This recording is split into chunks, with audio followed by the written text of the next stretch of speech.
Hello. Our assigned LGBT group for today is on transgender women, and we are going to present transgender women. And before we start on their health risk topic, we need to go over some terminology. First, we must know the historical terms to get a grasp on transgender women and what they are once and what they are and what they were once considered to be. Many of these terms are derogatory or considered informal by today's standards. One of the terms that was used to describe transgender women is transvestite, which was is derogatory. One is known to be one of the earliest terms in 19 proximal to the gender minority community. It groups all people who cannot dress up or present themselves in their gender assigned birth clothes, and it was not very inclusive to all type of people who are considered trans.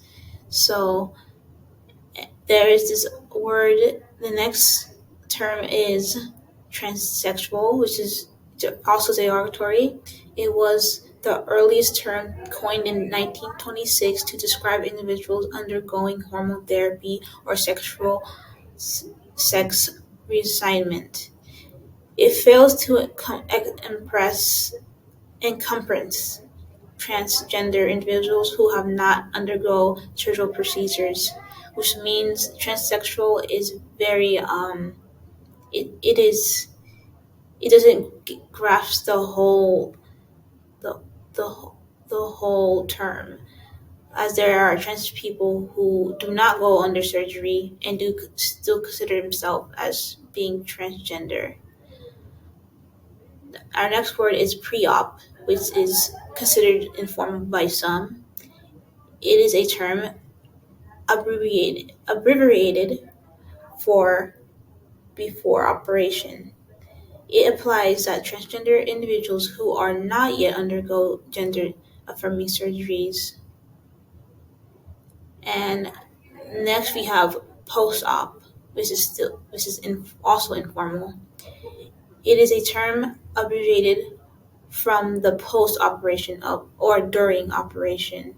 It implies that transgender individuals who have undergo or are undergoing gender affirming surgeries. Those two terms, pre-op and post-op, are considered informal because they they are not really important or necessary to determine who is trans and who is trans, but based on their history of surgeries.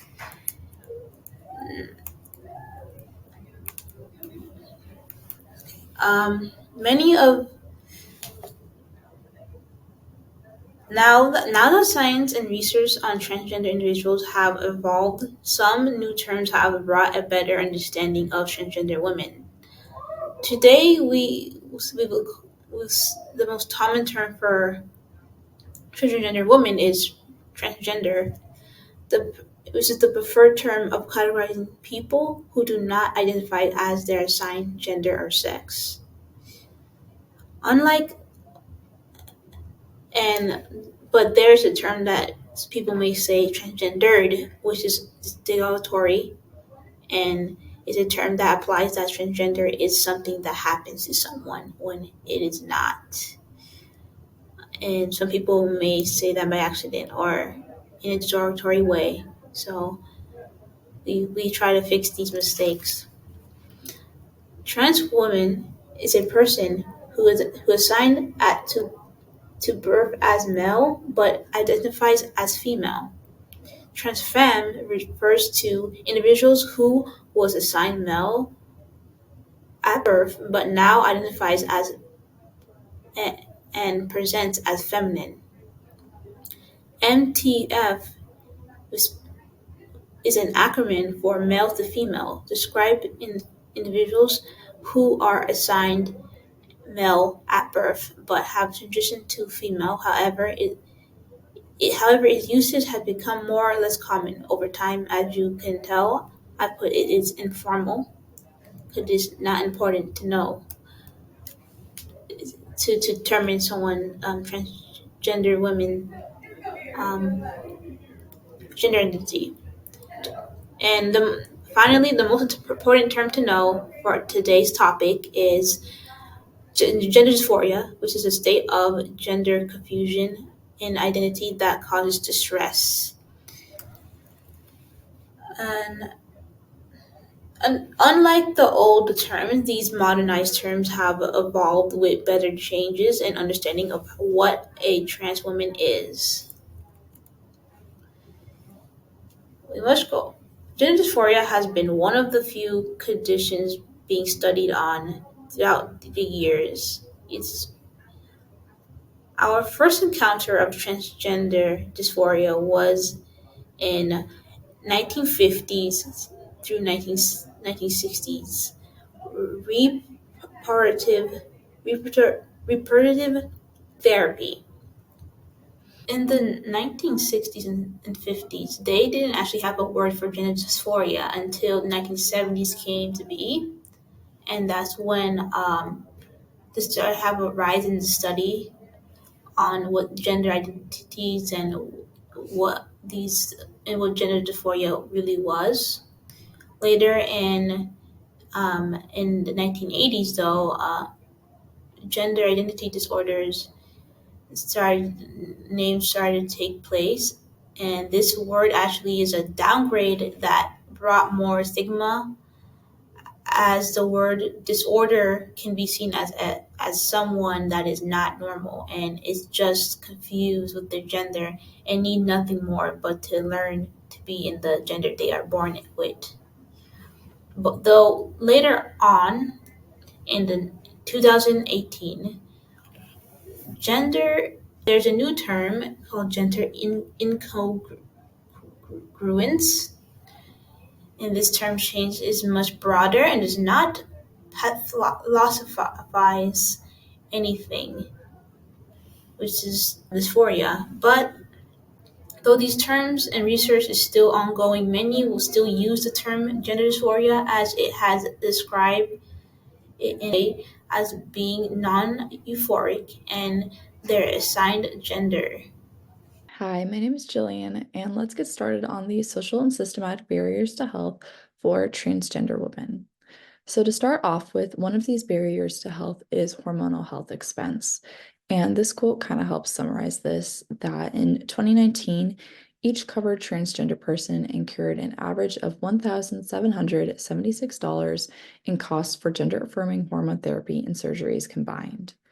These prices continue to rise, making it more difficult to get access for many transgender people. And along with this, certain medical procedures can be pricier than others. So, hormone therapy and puberty blockers is going to be less of an expense than surgeries. Unemployment can be caused from transphobia in the workplace, making trans healthcare more expensive as well. And along with this, costs are rarely covered by healthcare providers, making a lot of these procedures and a lot of these treatments out of pocket. Another social and systematic barrier to health for transgender people and women is healthcare rejection or health rejection. Issues like minority stress and mistrust from doctors may cause transgender people to avoid health providers altogether. This quote helps explain this, telling us that expecting rejection is a frequent and salient internal stressor for TGNC individuals. Therapeutic interventions are needed to address the specific cognitive, emotional, and behavioral responses TGNC individuals experience as a result of the stress associated with expecting rejection, including fear, anxiety, and situational avoidance. So, to avoid rejection, transgender avoid doctors altogether, making them less likely to know if they may have other underlying health concerns, which makes them more susceptible to these health concerns and chronic illnesses.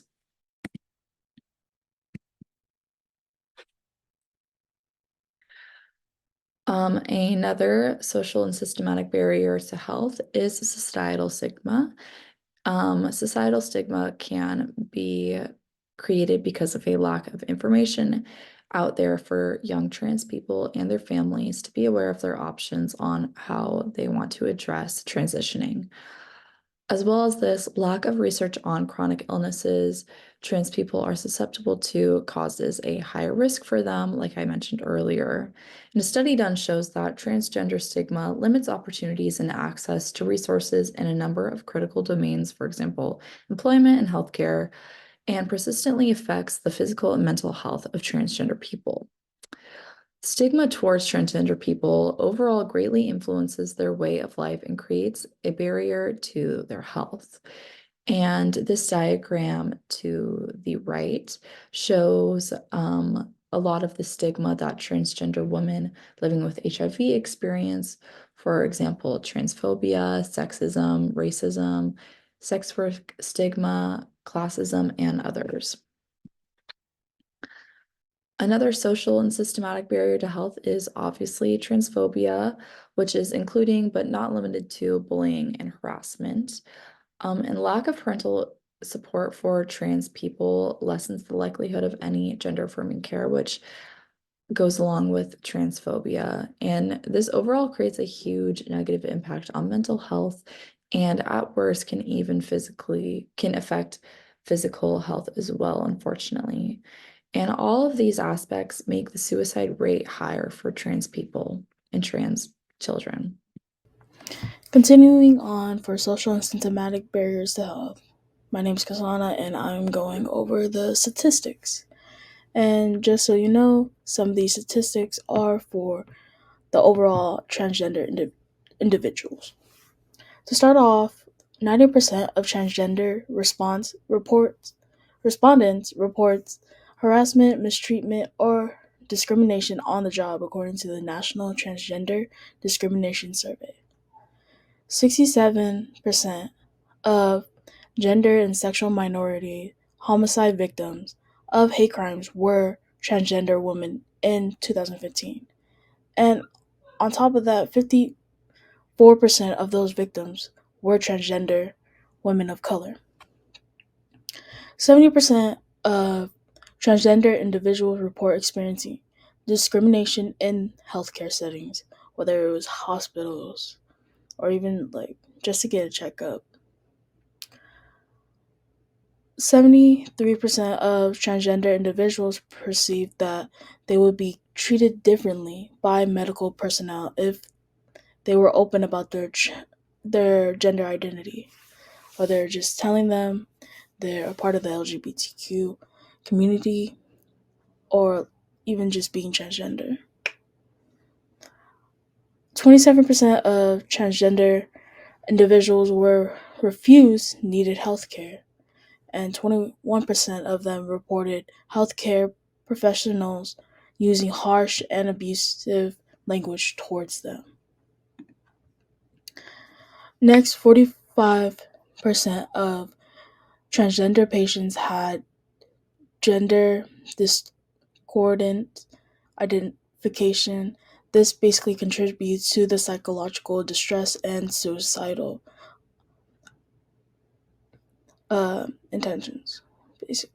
And a study done by Col- Coleros and Masari showed that when interviewing transgender women, and mind you, there was 15 women in this study, most of them expressed the need for provider education about transgender needs. And on top of that, continuing on within the study, many talked about them being stereotyped or witnessed confusion. Another thing was cost was a major barrier, and also the denial of services. Hi guys, my name is Deli Zaragoza and I'm going to be focusing on transgender women's health issues. Trans individuals experience higher rates of illnesses and premature mortality than their cisgender peers. In a recent Dutch study involving almost 3,000 transgender women showed that they are almost twice as likely to die as cisgender men and three times as likely to die as cisgender women. Cardiovascular disease, HIV-related problems, and suicide are common causes of death in transgender women. Other health concerns common among transgender women include victimization by violence, depression, anxiety, and substance use disorders. Half of transgender adults report having experienced at least one lifetime instance of physical or sexual assault. The greatest threat to the health and well-being of trans women is the violence and victimization they face, said by researcher Nadia L. Dawson. Regardless of sex assigned at birth, transgender people experience more hate crime and intimate partner violence than cisgender individuals. I'm going to move on to the next slide. Asthma, smoking, and disproportionate representation in industries such as food service, hospital work, and retail education have made transgender populations more vulnerable to severe cases of COVID-19. Dr. Sevillio states, due to intersectional stigma and violence, transgender women experience disproportionately high levels of depression and anxiety, including post-traumatic stress disorder. Social isolation and rejection by family members is common, which can lead to anxiety, depression, homelessness at a young age, and heightened risk of suicide ideation and attempts. Rates of chronic depression among transgender people are more than double those of cisgender populations. Other studies have shown that rates of anxiety disorders up to 62% among transgender populations. Substance use, eating disorders, other mental health conditions are also common amongst transgender women. And that's it from my side. Thank you. Hello, this is Rose Lozano, and I will be talking about some risk behaviors that trans women partake in. Firstly, according to the National Institute of Health, transgender women are more likely to abuse substances such as stimulants, depressants, and hallucinogens compared to cis people. They are also more likely to use products like alcohol and tobacco, which are commonly found at most social events. Many queer people tend to lean on these to get to know one another. On to the next risk behavior. According to the Canadian AIDS Treatment Information Centre, trans women are 18 times more likely to test positive for HIV compared to cis people. As we've talked about throughout the semester, receptive anal sex in and of itself is incredibly risky, specifically for the person receiving. However, the person who is on the insertive end is less likely to test positive for HIV. Those persons, more often than not, are cis men. According to the National Alliance to End Homelessness, trans women, and unfortunately trans people in general, are more likely to end up homeless compared to cis people.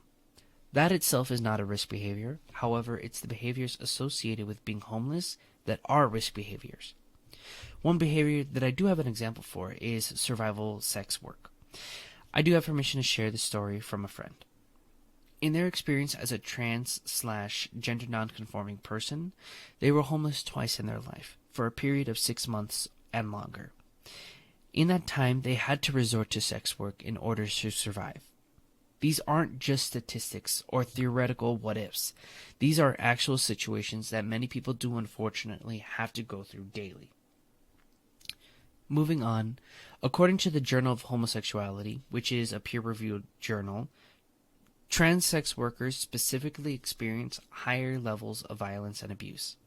Sex workers, but especially trans and gender nonconforming sex workers, are always in danger of violence and sexual abuse towards them.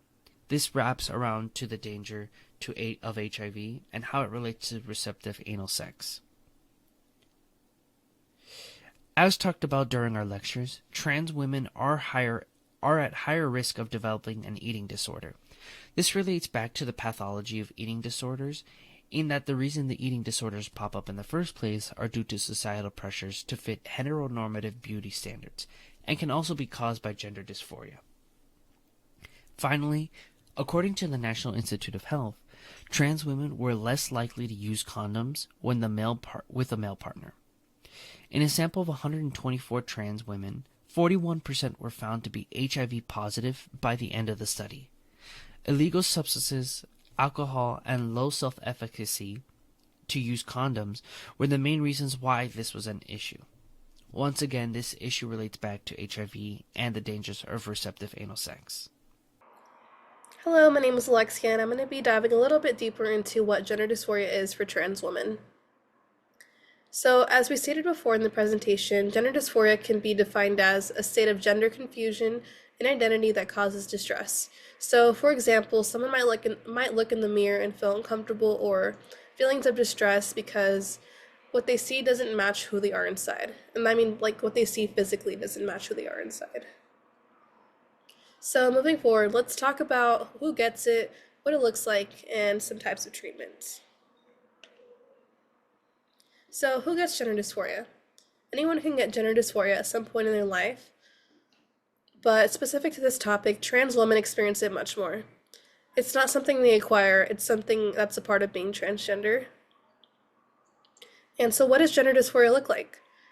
It can vary, but some common signs can include wanting to be treated as a woman, feeling uncomfortable with your body or the gender you were born with, feeling really distressed because your gender identity simply doesn't match your assigned sex, and more often than not, all these symptoms can lead to anxiety, depression, or other mental health issues, as we learned about earlier. So continuing on, it's crucial to understand who it affects and when it tends to develop. So according to the American Psychological Association, gender dysphoria, of course, impacts the lives of trans individuals and also gender nonconforming people. So when does gender dysphoria typically start? Well, research does suggest that it often begins at a young age, sometimes onset being as early as 4 years old. And does it persist into adulthood? Yes, it often does. Gender dysphoria tends to become more pronounced during adolescence and continues into adulthood for many individuals. So it's not just a phase, it's something that can actually have a long-term impact on a person's life. That's why it is crucial for us to understand and address gender dysphoria in trans women by providing the support and resources they need. By recognizing the signs and symptoms early on and providing appropriate care, we can help improve the well-being and lives of trans women. So we'll touch on some types of treatment later on in the presentation, but for now, since we learned more about gender dysphoria, we can move on to some strategies for combating gender dysphoria on a personal level. Thank you. Now that you understand what gender dysphoria is, we can talk about how to combat it. Clearly, there are many ways to go about this. However, here are likely the best for the following categories. First off, how can we change on a personal level? Well, if you're young, you can start by understanding what it means to be a gender nonconforming or trans person. A simple mantra to live by that I personally chose to grow up with is it's okay to be gay. Only by educating yourself can you start to understand yourself and others. If you're an adult, it is a bit harder, but not impossible to change your ways. You can start with learning to be more open and understanding of others and their differences. The main reason why people are gender dysphoric is because they do not feel that their sex matches their gender. However, one of the main things holding them back from reaching out and getting help is how they will be perceived by others. By changing how you perceive differences, you are going to help these people be more comfortable and open with you. By understanding this, you can start to educate others. Now, it may feel impossible to change the world or to change society, but we all have to remember, change is gradual and it takes time. Just because we don't see results now doesn't mean they're not coming. What can you do in the meantime to combat gender dysphoria on a societal level? Well, you can start by destroying everything about heteronormative body standards, as they're toxic and not inclusive. We've talked about this earlier, however. It's only by continuing to promote the beauty of all bodies are we able to make others, specifically trans and gender nonconforming people, feel comfortable in their own bodies. Finally, how can we combat gender dysphoria on an institutional level? First of all, we can promote getting a diagnosis. Getting a diagnosis streamlines the process to getting the gender-affirming care that you need. However, as of right now, the process is tedious and almost bureaucratic. We need to change legislation regarding the difficulty of getting a gender dysphoria diagnosis. This will be talked about more later. The second thing we can do is to advocate for the change in language and perception of trans and gender nonconforming people in the field of psychology and healthcare. As of right now, not much is really known about trans and gender nonconforming people compared to cis people, and even less is understood of gender dysphoria. A common phrase told to trans youth is, unfortunately, "it's just a phase." It's well known that medical professionals don't know enough about these demographics, so pushing for studies and advocating for understanding of these people is a great way to improve this issue. Hello again. So now we're going to be touching on some types of treatment. So number one being gender-affirming psychotherapy. This is counseling to help you explore your gender identity and help deal with the stress that it may cause. Number two being hormone therapy. This can include taking estrogen to develop more feminine physical traits, as well as puberty blockers and anti-androgen medications. And finally, there are surgeries like breast augmentation or gender-confirming surgery to help align physical features with your gender identity. So these are some steps that we can take in order to make sure these treatments are done professionally and with respect. Number one being we need more medical training. Health providers play a crucial role in the lives of trans women, as we all know.